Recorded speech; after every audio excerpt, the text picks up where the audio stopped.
This pitiful woman can only eat through a syringe every day. However, just a few days ago, she was a corporate white-collar worker. One day, on her way home from work, she was suddenly struck down by a car. After treatment, although the woman miraculously survived, the accident left her face disfigured.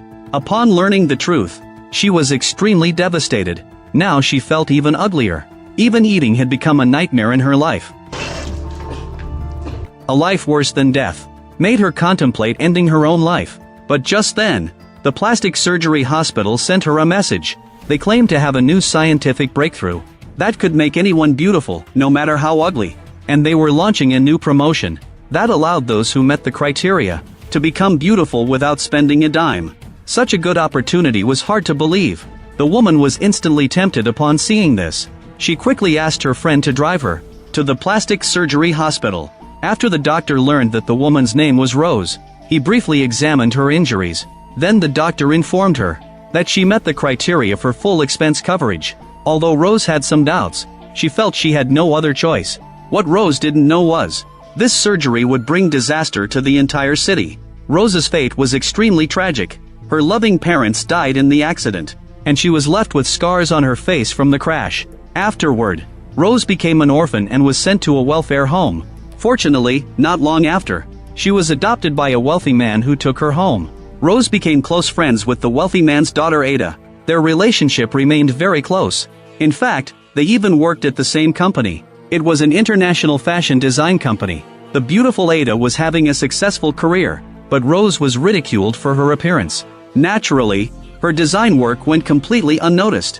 One day, Rose was late due to some issues on her way to work. Her supervisor scolded her directly. This left Rose feeling down for the entire morning. At lunch, photographer Kevin noticed that Rose looked unhappy, so he invited her to attend tonight's company dance as his dance partner. Is that okay? This made Rose feel ecstatic. Then, she hurriedly told Ada about it. Ada advised her to dress appropriately, so that she could completely win him over. In the evening, Rose did her makeup and styled her hair. She even wore her favorite dress. Rose arrived at the ball. Kevin immediately came to Rose's side. Beautiful music filled the air. The soft lighting was just perfect. As she looked at Kevin's handsome face, Rose felt that this was the happiest day of her life in over 30 years. Halfway through the ball, Rose went to the restroom. Just as she was about to leave, she suddenly heard her colleagues discussing her. They first mocked Rose's makeup for the day. Then they said, the reason Kevin invited Rose, the ugly duckling, was entirely because Ada had used her wealth. Kevin is truly willing to do anything for money. At this moment, Rose was utterly devastated by these words. She thought her luck had finally changed, but she never imagined that everything was arranged by her friend with money. What had she done wrong? And why did everyone have to deceive her? Then Rose went to confront Ada. She shouted at Ada, "Why did you hire someone to deceive me? Do you really want people to see me humiliated?" Ada replied that she didn't do that.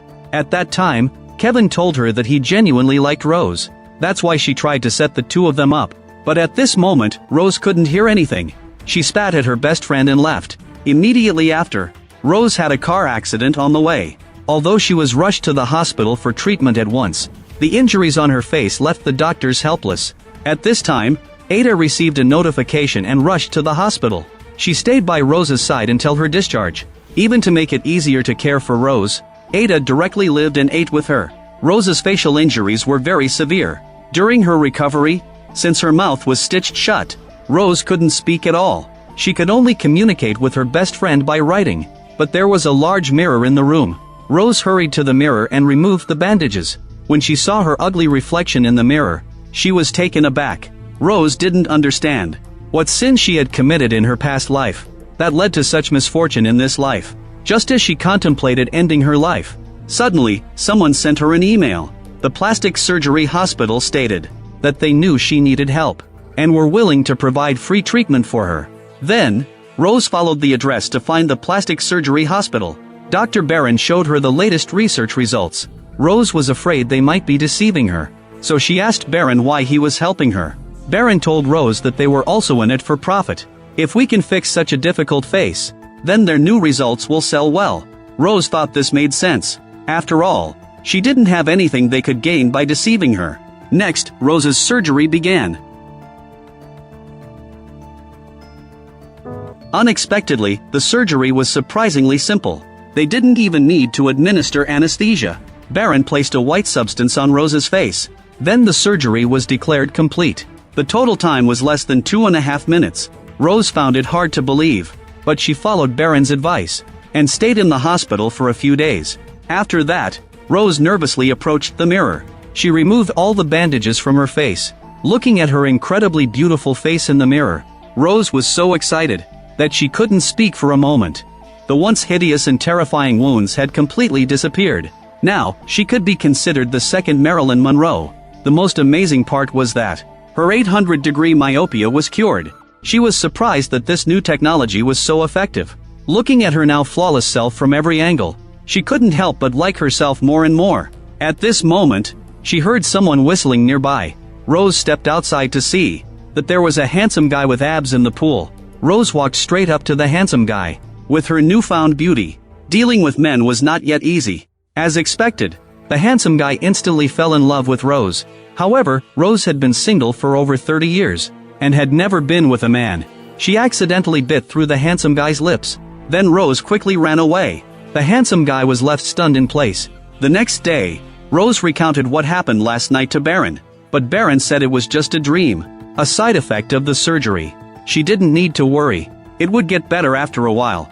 Then Baron prescribed her some medication. He reminded her to take it on time. Once a day, 5 bottles each time. Rose immediately agreed. Because Baron had helped her. Rose had always trusted Baron's words. The next day, Rose, freshly discharged, went to work at the company. As soon as she entered, she garnered attention. Her career was also going smoothly. Originally, no one paid attention to her designs. But now, she had become stunningly beautiful. Rose's work was quickly recognized. She put on the clothes she designed and went out, attracting a lot of attention. Even her former boss changed his attitude. He followed her closely, showing concern for her. Rose enjoyed the feeling of being sought after. She sighed that this was the life she was meant to live. Then, Rose went to a bar and picked up a man to bring home. But before she could engage further, she accidentally scratched him, just as Rose was about to take it further. Suddenly, Rose carefully recalled what happened last night, but she wasn't sure if it was just another dream. However, she remembered Baron mentioning the side effects, so Rose didn't take it to heart. But then, strange things happened again. She would have several meals a day, but right after finishing, she felt hungry again. Rose went to the fridge to search for food, but nothing there appealed to her. It wasn't until Rose dug out a steak that she had the desire to eat. Strangely, she didn't eat the steak, but instead gulped down the raw blood inside. At this moment, Rose realized something was wrong with her. She felt very scared. After all, she had worked hard to become a star. She hadn't had enough of life yet. So Rose hurriedly called Baron, but the call didn't go through. She had no choice but to come to the street to relax. At this moment, she spotted a new target. Then Rose took the initiative to pursue him. The young man, seeing the beautiful woman in front of him, couldn't resist the temptation. Just as he was about to engage further, suddenly, Rose lunged directly at the young man's neck. The next day, Rose woke up in bed again. But strangely, there was a lot of blood in her mouth. This meant that what happened last night was real. Rose was completely panicked, so she quickly went to find Baron to explain the situation. But Baron reassured her not to panic after hearing this, because the side effects would take some time to disappear. And the reason she craved blood was simply because the surgical products temporarily altered her taste. At this moment, Rose still trusted Baron completely. Then she left feeling reassured. But what Rose didn't know was that the handsome guy she had bitten in the pool had already mutated. It turned out that 2 days earlier, the handsome guy had a dispute with someone at work. Then he actually tackled the other person to the ground. He even bit off the other person's lip. All the colleagues who witnessed this were stunned. Immediately after, they sent the handsome guy and the injured man to the hospital. But what no one expected was that the bitten man suddenly mutated into a zombie. Ironically, a poor nurse came by to check on the patients. The man lunged at her and bit off her middle finger. The nurse hurriedly tried to escape, but after just a few steps, she was tackled to the ground. She was soon mauled and left with numerous wounds. The nurse cried out in pain. The doctor heard the screams and rushed to check the situation. But the mutated man bit at anyone in sight like a rabid dog. The doctor was soon defeated and fell to the ground. Fortunately, The zombie had just eaten its fill, so it didn't continue to bite the doctor. Then, the zombie began to wildly smash against the glass. The doctor seized the opportunity to restrain the zombie. After that, the police received a report and came to the hospital to investigate. After examining the situation, the doctor stated that they had never seen this kind of illness before. Those who were bitten tested positive for a virus, similar to the rabies virus, and others who were bitten would mutate within a short period of time. They needed to quickly find the source of the virus, but the virus spread too rapidly. Now, more than a dozen people had been infected. The sheriff feared causing social panic, so he ordered to keep the information under wraps. At this moment, the sheriff and the hospital director were still discussing how to handle the patients. Suddenly, Jesus Christ. The officer froze upon seeing the zombie. Then he quickly drew his gun and shot at the zombie. The sheriff shouted at his subordinate. I was sick! Meanwhile, Kevin and Rose were dining in a restaurant. Rose happily tasted the delicious food in front of her. Suddenly, she felt something strange in her mouth. So Rose went to the restroom to look in the mirror. After looking, she was shocked. A row of teeth had grown in her mouth again. The scariest part was that there was a tentacle among them. At this moment, Rose had no mood for dating anymore. Then she told Kevin that she had to leave for something urgent. Suddenly, the zombie was about to bite Rose. Kevin rushed forward to grab the zombie, but the bystanders were not so lucky. He was directly bitten by the zombie. Kevin grabbed a fire extinguisher nearby and charged over. Then he smashed it against the zombie. He only stopped when the zombie was left bloodied and mutilated. Seeing the crisis resolved, Kevin hurriedly searched for Rose, but Rose had already disappeared without a trace. That night, Rose's mutation became more severe. Her once beautiful face had turned terrifying. At this moment, a passerby asked her if she needed help. Rose nodded. Then she led the passerby to a deserted alley. Then the passerby met a tragic fate. The next day, Rose woke up in bed again, but her appearance had returned to its original state. At this moment, she remembered that she hadn't taken her medication today. So Rose quickly took out a bottle and started drinking. Suddenly, she stumbled. The bottle slipped from her hand unexpectedly. Rose hurriedly bent down to pick up the medicine.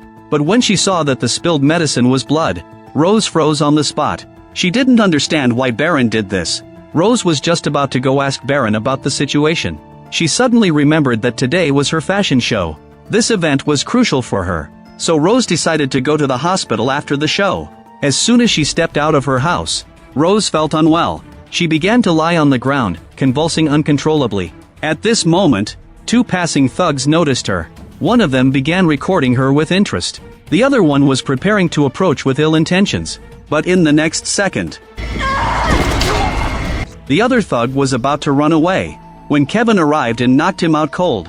At this moment, Rose had already transformed into a monster, but Kevin seemed completely unafraid. Instead, he stepped forward and covered Rose's tentacles with a piece of clothing. Then, Kevin injected her with a mysterious serum. Soon, Rose woke up. The first thing she did was to head to the fashion show. Kevin had to follow her.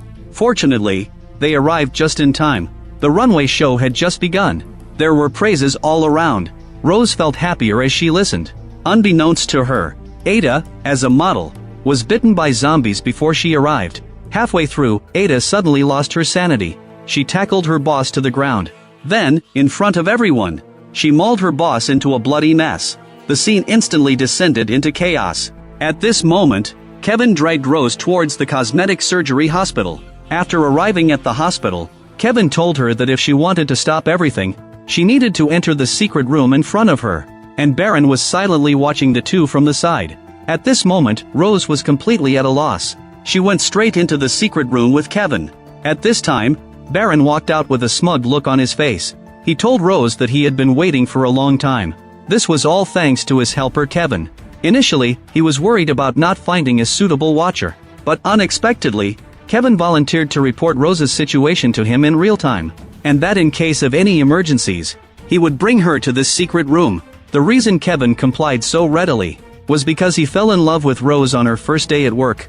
He always thought that Baron had Rose's best interests at heart, but he didn't realize that Baron was deceiving him.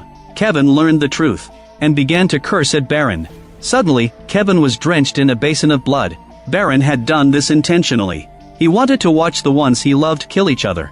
At this moment, Rose smelled fresh blood and mutated. She started to advance on Kevin step by step. Before long, Kevin was cornered against the wall. At this moment, a hand suddenly grabbed him. Kevin, frightened, quickly struggled free. Upon closer inspection, there was a monster hanging on the wall with several hands. It turned out that the monster was Baron's wife. Because Baron wanted to achieve immortality, he developed a type of medicine, and his wife had long been suffering from a terminal illness. So she willingly became Baron's test subject. With a test subject, Baron made breakthrough progress in his drug development, but his wife mutated due to the cancer cell's transformation. After that, Baron set his sights on Rose as his second test subject. However, Rose used an improved version of the drug. This made her recovery ability much stronger, and as long as she continually drank blood, she could maintain her youthful appearance. At this moment, Rose, driven by her thirst for blood, extended her tentacles directly to suck Kevin's blood. Seeing Kevin in pain, she snapped back to reality, and cut off her tentacle with a knife. But it was already too late. Rose watched as her beloved was about to die. She grabbed the knife, and charged at Baron's wife. Then she killed Baron's wife. Afterward, Rose provocatively approached Baron. She declared the failure of Baron's research through a suicide act. On the other side, the police had already isolated all the mutated individuals. Things were developing positively. Just when everyone thought the crisis was over, the next second, Rose looked at herself in disbelief. Clearly, the virus host had revived. It turned out that in Rose's final moments, Baron injected her with the third generation of the improved drug. Not only did Rose revive, but the virus in her body also returned with a vengeance. The film ends here. Although it was a low-budget production, the film's level of horror and gore was still high. The overall pace was quite fast, with no dragging in the plot. It provided a good viewing experience.